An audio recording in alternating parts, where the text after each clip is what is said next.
Kados pundi ini langkah-langkah ke depannya. Jadi sesuai dengan janji kita, karena memang kita kemarin dalam kampanye banyak menjanjikan program kepada warga masyarakat Kabupaten Bantul, yang mana dari berbagai program yang kita berikan ini murni adalah untuk kepentingan masyarakat Bantul, bukan kepentingan bupati ataupun wakil bupati. Kemudian langkah-langkah yang akan kita laksanakan untuk memenuhi program kita dari saat kampanye ini, nanti setelah pelantikan tentu saja kita koordinasi dengan Pak Bupati untuk memanggil kepala dinas maupun badan di lingkungan Pemda Bantul, yang mana nanti akan kita lihat kegiatan-kegiatan yang sudah masuk dalam program, karena kegiatan tahun 2025 ini tentu saja sudah diusulkan di tahun 2024 kemarin.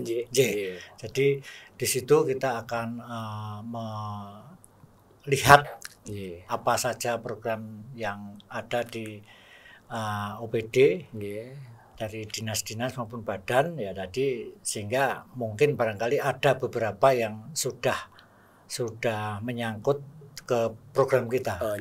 Karena gini Mas Didik, program kita itu kemarin kita sebelum bikin program unggulan terkait kampanye Halim Aris, ini kan kita juga melihat segi kemampuan pemerintah daerah terkait APBD, dan juga itu merupakan hal yang pasti bisa dilaksanakan dan mampu. Jadi tidak hanya janji-janji omong-omong, tapi sudah terukur. Gitu. Pengen juga tahu artinya passionnya Pak Aris. Kadang-kala kan misalnya mungkin Pak Halim ada di passion mana, Pak Aris ada di passion mana, misalnya ada di bidang pertanian atau bidang perekonomian. Saya itu lama di birokrasi, Mas. Sehingga saya selama 37 tahun 4 bulan sebagai ASN waktu itu. Ini kita melakukan tugas berjalan mesti sesuai aturan. Sehingga kita sekalipun kita sekarang menjadi, insya Allah nanti menjadi wakil bupati. Yang namanya wakil bupati itu adalah pembantu bupati. Ya, jadi di sini pembantu bupati tugasnya memastikan program apa yang dari bupati diberikan kepada dinas-dinas terkait. Apakah itu masalah pertanian, infrastruktur, ataukah sosial, kesehatan, pendidikan dan sebagainya. Sehingga nanti kita lihat terkait dengan program-program bupati sudah dilaksanakan dengan dinas-dinas atau belum. Ini kewajiban saya sebagai wakil bupati untuk memantau dan memastikan itu berjalan atau enggak. Kalau memang tidak berjalan, kita petakan permasalahan-permasalahannya apa, sehingga kita laporan kepada Pak Bupati dan kita evaluasi agar seluruh program yang dicanangkan oleh Bupati itu berjalan. Jadi program itu adalah program Bupati.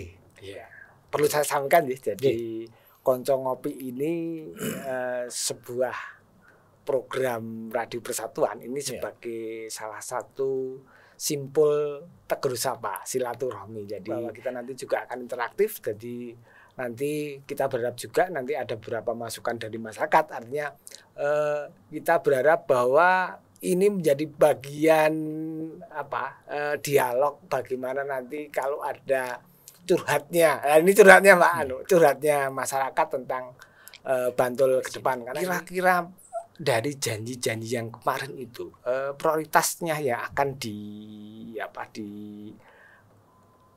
utamakan dalam kegiatan ini karena apa? Kan kemarin ada misalnya ada jalan juga ini jalan publik seperti itu.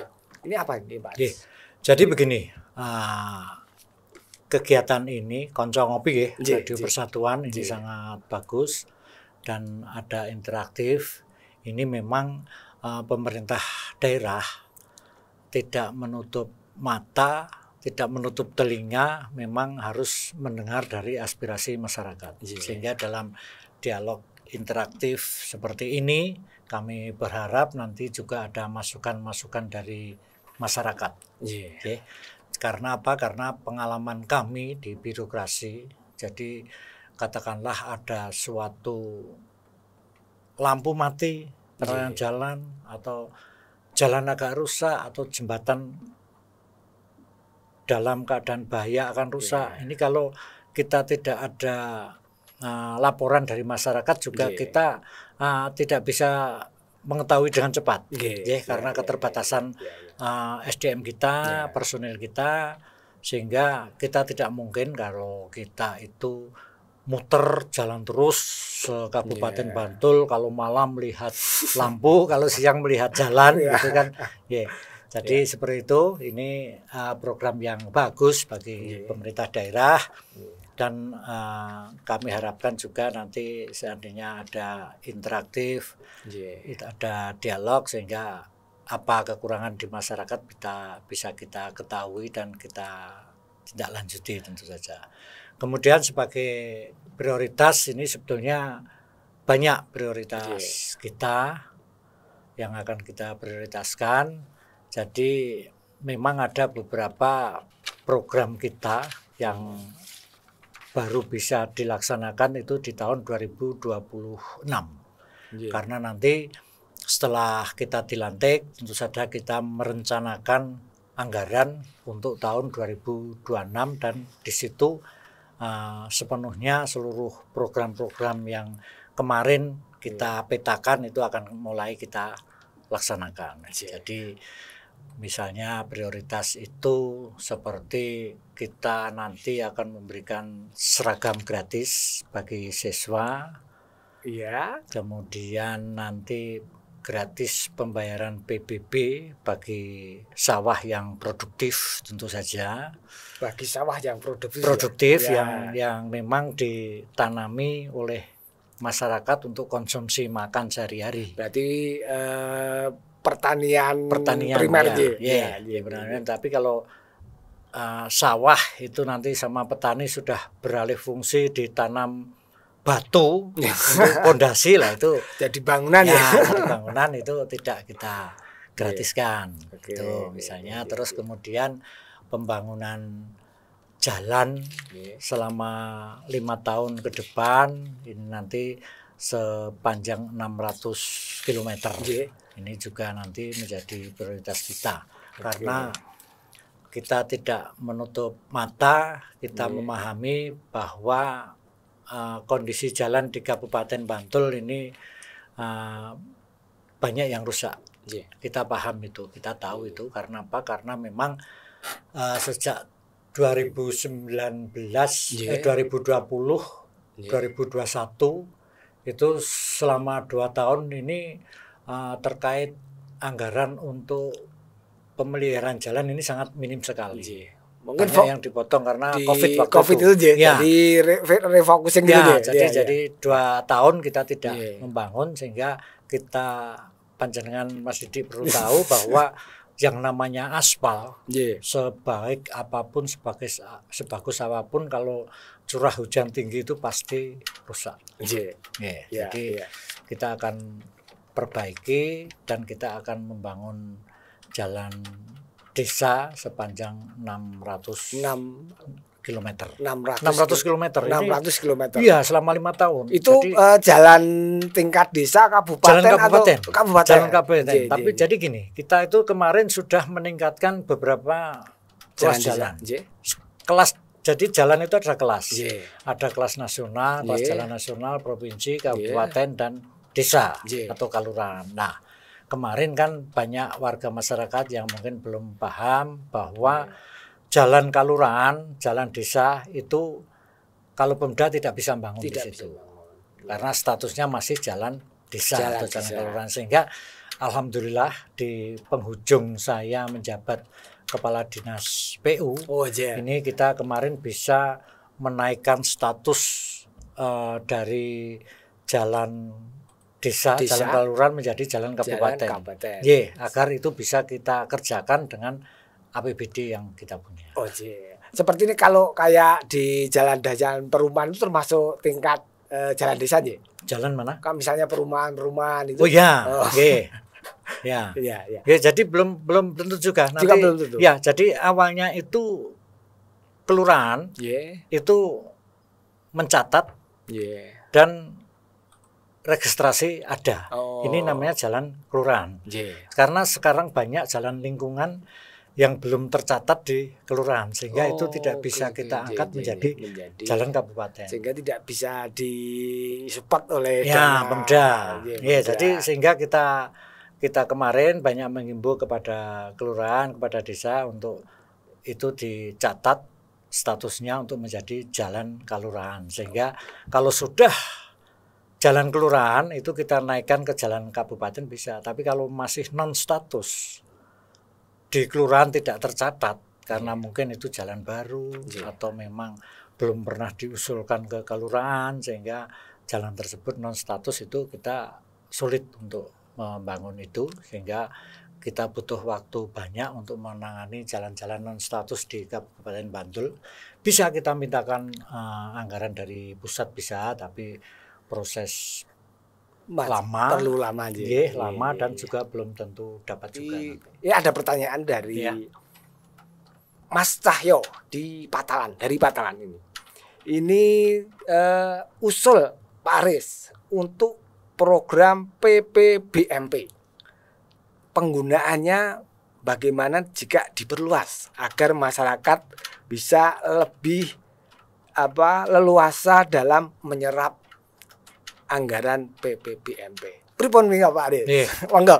Ya, jadi kita nanti setelah kita dilantik, kita akan merubah perbub yang mengatur hal tersebut, sehingga nanti kita akan lebih menonjolkan kearifan lokal yang tadi Mas Didi sampaikan. Jadi di Kabupaten Bantul ini programnya Pak Halim juga. Ini kan ada bantuan 50 juta per dusun. Per tahun per tahun per dusun. Itu kita akan merubah peraturan itu agar kita sesuaikan dengan kebutuhan masyarakat. Jadi gini Mas, masyarakat itu nanti akan mengusulkan kepada Pemda Bantul kegunaan dana 50 juta untuk kampung itu maunya warga untuk apa? Seperti apa? Kalau kemarin kan sudah ada ketentuannya, misalnya untuk bantu sawah, sampah, PAUD dan sebagainya. Nah, ini nanti kita bebaskan kepada warga masyarakat, yang penting ada kesepakatan dari warga. Jadi dari rapat warga dituangkan, diketahui beberapa tokoh masyarakat, RT, Pak Dukuh, kemudian diusulkan ke Pemda, sehingga nanti di usulan tahun 2025 ini nanti kita usulkan di 2026. Jadi besok mulai 2026 ini penggunaan 50 juta ini semua kampung untuk dusun. Untuk penggunaannya akan seperti apa? Lebih leluasa. Apakah semuanya untuk pengecoran jalan, semua untuk membantu gizi anak-anak atau sebagainya, pendidikan anak-anak kami persilahkan, atau mungkin untuk membangun gudang-gudang inventaris RT atau inventaris dusun, kita persilahkan. Oke, mudah-mudahan ini Pak Aris nanti masyarakat juga lebih leluasa untuk mengelola PPBMP. Jadi tidak hanya sekadar mengelola logistik, tapi juga mengelola kebutuhan mereka, sehingga benar-benar PPBMP itu mampu menjadi program yang favorit di dusun-dusun. Nah, ini ada pertanyaan berikutnya ini. Ini dari Nugroho di Depok, Pak Aris. Bagaimana prioritas pendidikan di Bantul ini, apa yang mau diprioritaskan? Tentu dalam konteks memajukan bidang pendidikan. Monggo Pak Aris. Pendidikan ini sangat vital sekali untuk kita menyongsong semangat daripada pemerintah bahwa kita akan menyambut Indonesia Emas di 2045. 45 ya. Sehingga di situ tentu saja kita akan menyiapkan berbagai hal untuk menunjang pendidikan, termasuk program pemerintah yang akan dilaksanakan ini, termasuk makanan bergizi, makan gratis bergizi. Ya, ini kan dengan ini nanti kan untuk menyongsong Indonesia Emas tentu saja. Karena kalau murid-murid sekarang TK, PAUD, SD ini gizinya bagus, insya Allah nanti tingkat kecerdasannya juga berbeda. Kalau di Bantul sudah mulai belum ini yang untuk gizi? Belum ada petunjuk lebih lanjut ini. Baru koordinasi ini terkait dengan makan gratis. Sehingga pemerintah daerah pun dalam hal ini semangat kita Pak Alim dan saya untuk meningkatkan pendidikan, nanti kita mulai akan memperhatikan dari pendapatan dari pendidik itu sendiri. Jadi kesejahteraan guru dia. Ya, kesejahteraan guru, pendapatan itu nanti kita akan usulkan untuk menjadi meningkat biar lebih sejahtera. Kemudian kita harus meningkatkan tingkat intelektual guru. Sehingga harapan kami guru-guru itu nanti bisa masih tetap terus belajar, katakanlah paling enggak ya S2 lah. Jadi kualitas mengajarnya akan juga naik gitu. Jadi betul-betul guru itu memahami, mempunyai inovasi, tidak hanya monoton seperti itu saja. Karena nanti kalau sudah ditunjang siswa didik yang sudah makan bergizi baik, saya kira tingkat kecerdasannya meningkat. Ini nek guru tidak diikuti juga repot nanti. Sehingga semangat kita nanti akan kita perhitungkan, nanti kita petakan, kita berusaha untuk meningkatkan hasil daripada guru-guru kita. Mudah-mudahan nanti dengan kombinasi guru kualitas yang meningkat, kemudian bagaimana kondisi gizi tercukupi, itu kita berharap pendidikan di Bantul ini semakin juga maju nih, Pak Aris. Ini kita juga sambil menanti ada pertanyaan lain, Pak Aris. Ini kalau saya menjadi bagian dari ini ada lagi pertanyaan, Pak Aris ini. Sebelum saya sesungguhnya punya curhat juga nih, Pak Aris. Tapi ini saya prioritaskan kepada para pendengar setia Konco Ngopi. Ini ada beberapa pertanyaan ini.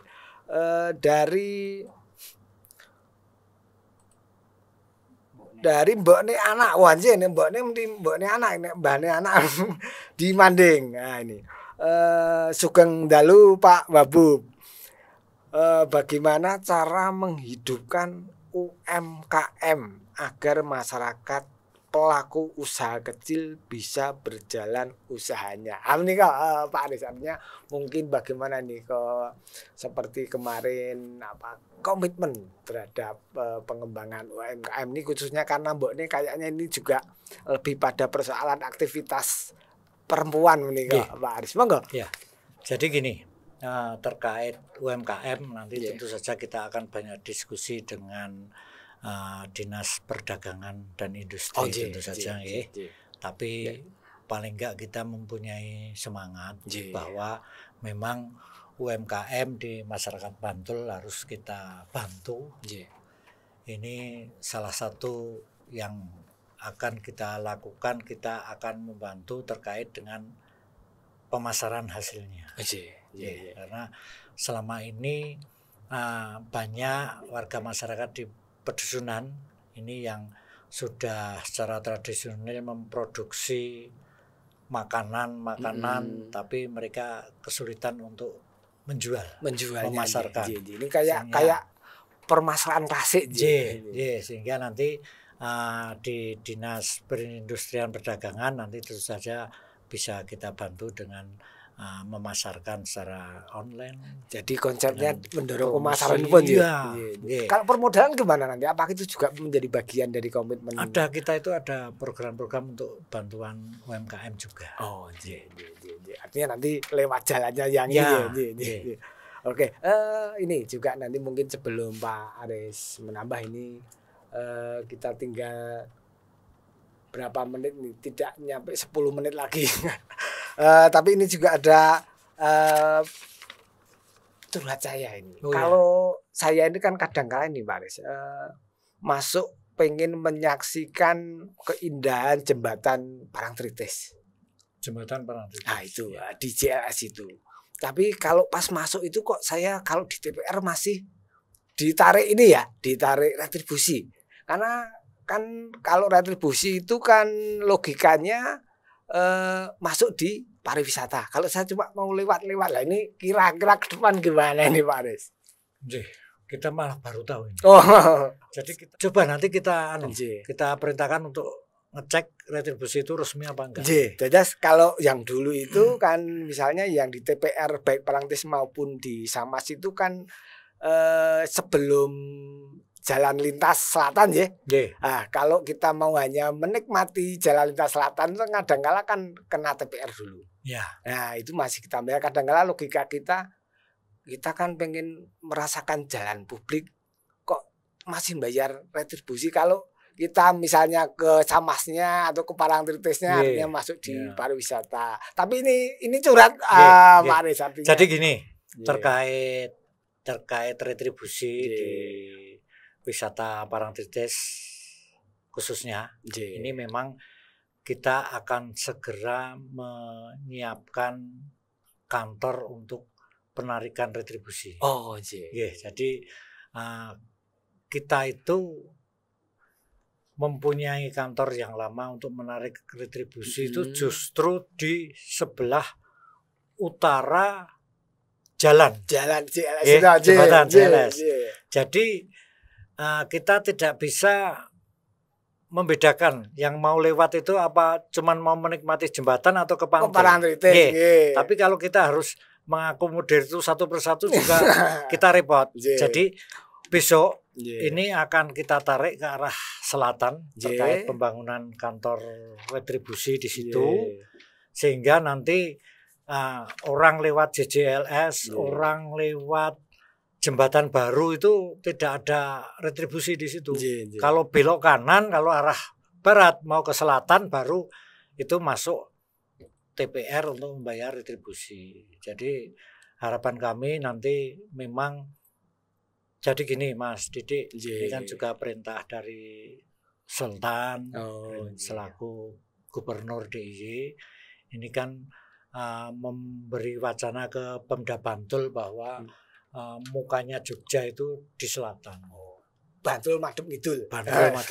Sehingga semangat kita akan sedikit sesuai dengan kemampuan anggaran yang ada ke kita. Ini akan kita perhatikan lingkungan-lingkungan di arah jalan-jalan menuju JJLS agar di situ nanti bisa lebih hidup, di situ bisa lebih dimanfaatkan oleh warga masyarakat untuk meningkatkan pendapatannya. Apakah di situ usaha warung-warung kuliner atau apa?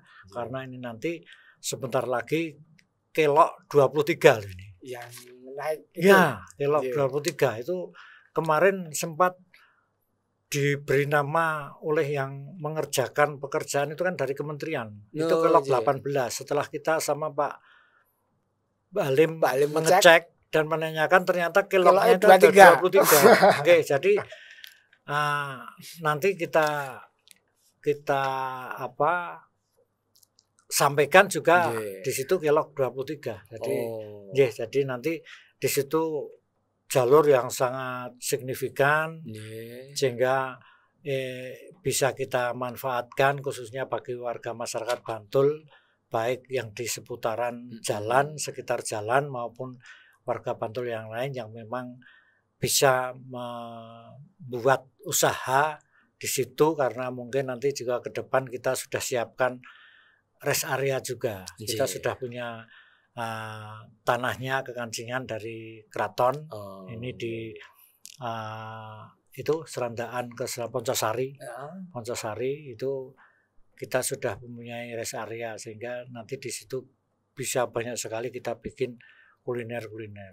Karena jalan itu kan nanti menghubungkan dari Jawa Timur sampai dengan Jawa Barat. Jadi itu strategis sekali. Jadi konsep Bantul Madep Ngidul itu hanya tidak sekadar mau madep tok ini ya, tapi bagian dari ya memang iya. Jadi nanti Bantul sebelah selatan dari Serandaan sampai dengan Parangtritis ini kan nanti sesuai dengan kemampuan APBD kita kan akan kita kemas, kita bangun sebaik mungkin. Ini kita sudah mulai mengerjakan jalan-jalan yang mengarah ke simpang-simpang JJLS. Ini kan sudah banyak yang kita perbaiki juga. Kemudian lampu-lampu juga nanti akan kita arahkan, lampu kita prioritaskan ke jalan, penerangan jalan yang mengarah ke JJLS.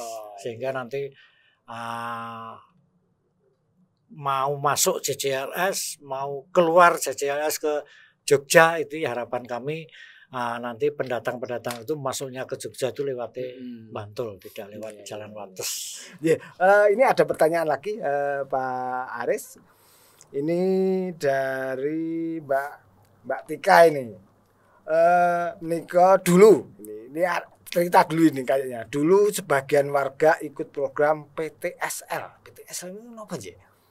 Tapi sudah 4 tahun belum jadi sertifikat, padahal berkasnya lengkap. Itu persoalan sertifikat menika. Ini mungkin seperti apa kebijakan? Jadi gini. PTSL itu sebetulnya kan program dari pertanian yang bekerja sama dengan pemerintah daerah. Dan dalam hal ini tentu saja PTSL itu nanti seharusnya prosesnya itu dari kelurahan ke pertanahan. Tidak ada yang ke Pemda.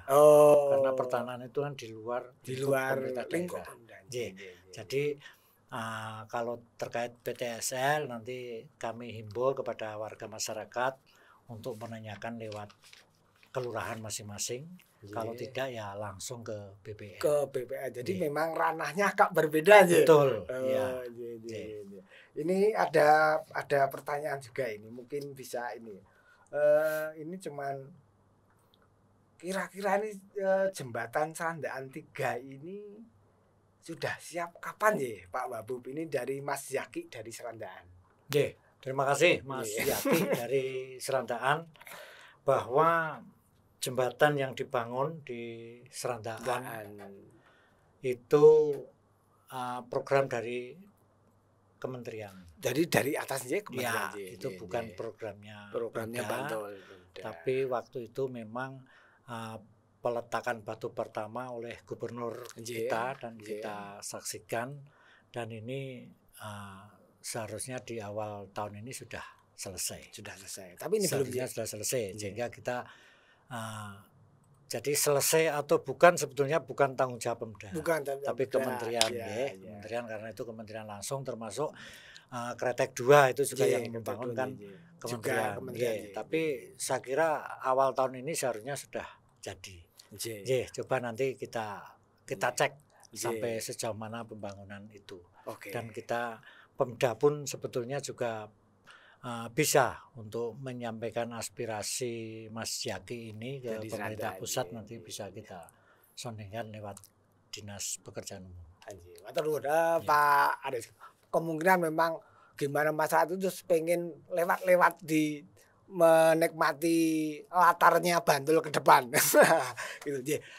Ini mungkin karena kita juga terbatas waktunya Pak Aris, mungkin kita closing statement. Kira-kira ini pesan Pak Aris kepada masyarakat tentang bagaimana kita akan menjalani bersama-sama membangun Bantul. Mungkin pesan-pesan pada masyarakat atau stakeholder lainnya. Monggo Pak Aris. Terima kasih kepada masyarakat Kabupaten Bantul. Kami berharap pasca pilkada ini sudah tidak ada 01, 02 ataupun 03, tapi yang ada 00. Nah, itu mari kita bersama-sama untuk membangun Bantul, karena pembangunan di Bantul tidak bisa kita lakukan sendiri, jadi harus ada pemerhati, bantuan dari warga masyarakat dan masukan dari warga masyarakat terkait dengan skala prioritas yang akan kita kerjakan ke depan. Sehingga harapan kami, marilah kita bersama-sama bergandengan tangan untuk mensukseskan program pembangunan yang memang sudah dilaksanakan oleh pemerintah Kabupaten Bantul. Oke, matur sembah nuwun Pak Aris, dan ini mudah-mudahan bahwa nanti pasca pelantikan Pak Aris, Pak Halim, dan ini tidak lagi ada miliknya pendukung A, pendukung B, tapi Pak Aris dan Pak Halim adalah milik warga Bantul.